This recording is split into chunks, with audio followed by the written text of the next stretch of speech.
Hello, Annette here, Southwind Designs, and this is clue 3 of our mystery quilt along, and I thought I'd do a little sewing demonstration for you. The instructions are on my blog, southwindinspirations.blogspot.com. You can get to it from my website, from southwindquilts.com, and just click on the blog and you can get there.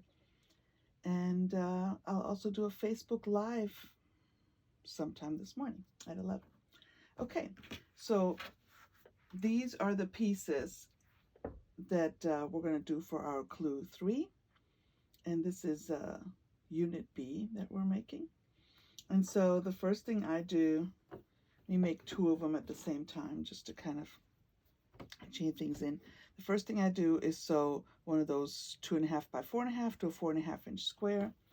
And you might think, well, why couldn't I just have one piece? Well, you could, but there's a reason these seams go together the way they do, and it kind of makes everything easier in the end. So you'll just have to trust me on that. Okay, so, and as you know, I use minimal pins, but I do like to use a little feeder. So,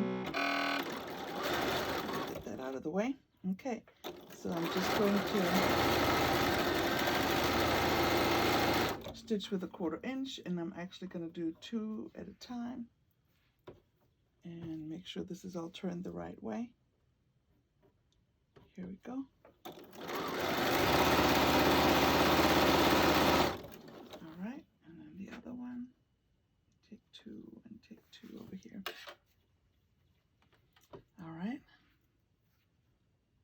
I have chosen for my accent color kind of a dot, something neutral, because I have a lot of colors that I've used for my blocks, so I thought I needed something a little more neutral, so this is it.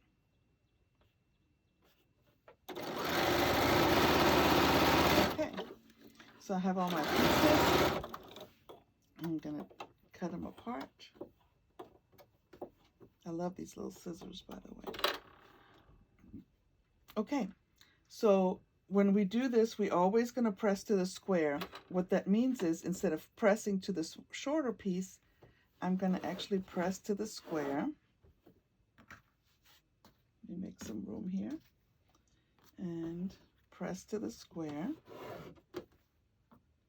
And then here, press to the square, which is the dotted black and white dot. Okay, so now I'm going to take my pieces and I'm going to turn them, because I like to turn things in the direction of sewing. You can turn it this way or you can turn it this way, but I like to have the shorter piece on top. So that's how I'm going to do it, but feel free to do it any way you like, as long as there is one of those little dots in one of the corners. Okay, so I match this up so it feels right, so it feels like they're nesting just right. 1/4 inch seam, and I chain in the next one. I start sewing, and then I make sure I nest it up. Now this only works if you cut fairly accurately. You can kind of stretch things into place if you have to, but you still have to cut fairly accurately.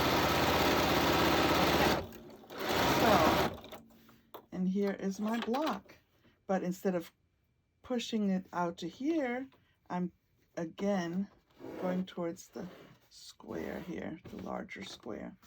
And as you can see, I just finger press, and that is your clue 3, which makes unit B of the mystery quilt along.